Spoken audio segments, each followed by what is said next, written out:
Hey everybody, it's Monday the 25th of March. Wanted to do a little quick video here showing how I got everything mulched up with some straw or some hay. Kind of show you how that looks. It's very important putting this hay down because it prevents your soil from crusting up, getting really hard. And we're getting warmer days. And today, when I was cutting grass at the rifle range and doing my other residential yards that I maintain, man, I've actually broke a sweat. It was pretty warm. Anyway, so it starts getting warmer, starts to dry out quicker. The hay will maybe not 100%, but prevent a little drying and cracking, plus preserve a little bit of moisture, and prevent moisture from evaporating so fast. It's almost like if you're watching TV and it's cold at night, you got your little blanket, kind of keep you warm. Quick thing about this bed versus this bed. I guess this one's been here about 3 years now.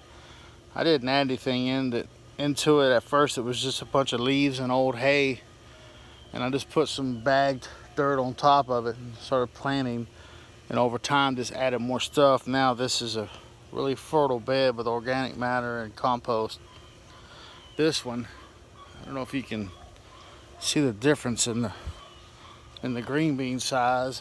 These are an established bed, pretty good size, and these are, well, it's kind of hard to see, but these right here are smaller than that.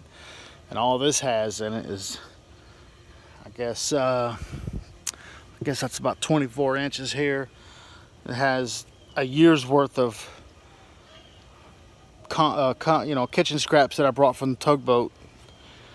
Just anything we were throwing out, I just threw it in here. I'd freeze it on the boat because I didn't want it smelling, and dump it in here. So it was a good bit, probably at least 12 inches or more of just produce and food just breaking down and rotting, I guess you could say. I'd come out here and it'd be tomato sprouting, and then you could see all the bugs and stuff working, the microorganisms breaking everything down. Well, you couldn't see the microorganisms, but you could just imagine them. So what I did was I covered all that up with some old hay, and then I filled it up with some bagged compost. I still have a couple over there. Some bagged compost, mushroom compost, I believe. And then I planted in it. And of course, this whole thing is going to lower as everything down here starts to break down. It's going to drop. And then you can turn that at the end of this year and start adding some more. These onions are a better example. They're kind of spiny looking, not really. You see how the garlic there is all withered and wilted? That might have been from a little freeze we had a few weeks ago, maybe a little bit longer. But the onions I have over here on the border, they're a lot better looking than those guys. So yeah, you better not walk over next to my bed in this thing.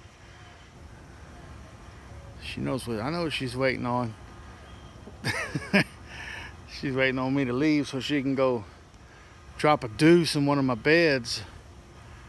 I know it's a bad thing for me, but I also often wondered if just the smell of it is going to keep the squirrels out, because I know just the presence of her and her son last year kept the squirrel population down, because the presence of a predator in the area, they don't come around, they stay gone.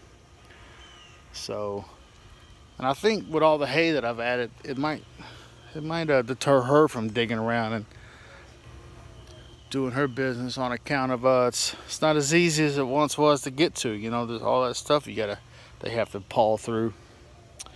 But psst, what are you doing? Me and this cat don't get along too well. My dad's in love with her, but me, she usually sees me and takes off running unless I have a bag of treats or something. Look here, dirty girl. Yeah, that's right. This cat showed up at our door literally 2 winters ago, pregnant. I'd like to thank whoever did that. So, back to this.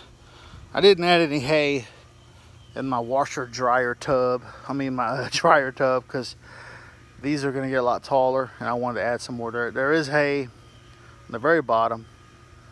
I put the bottom, filled the bottom with a little hay, set the potatoes down, and then I covered them just a thin layer of dirt, just enough to cover them, and they sprouted. And as they come up, I add more dirt to it.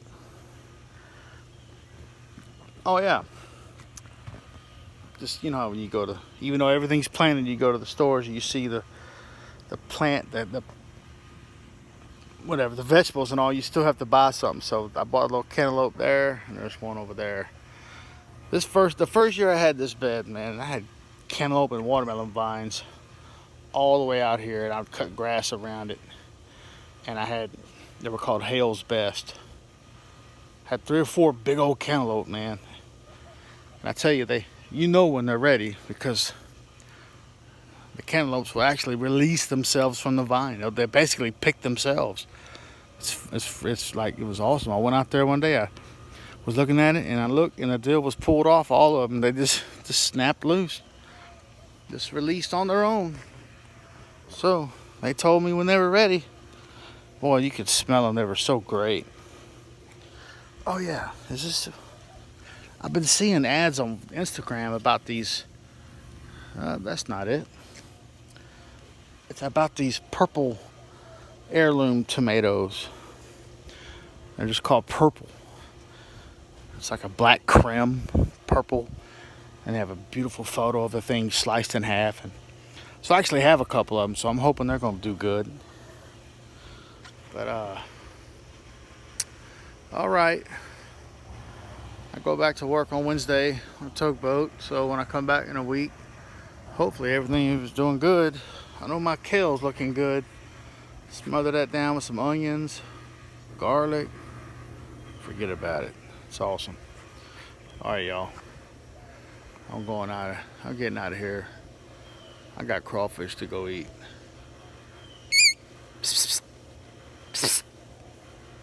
That's just about right. Completely ignore you. All right, we gone.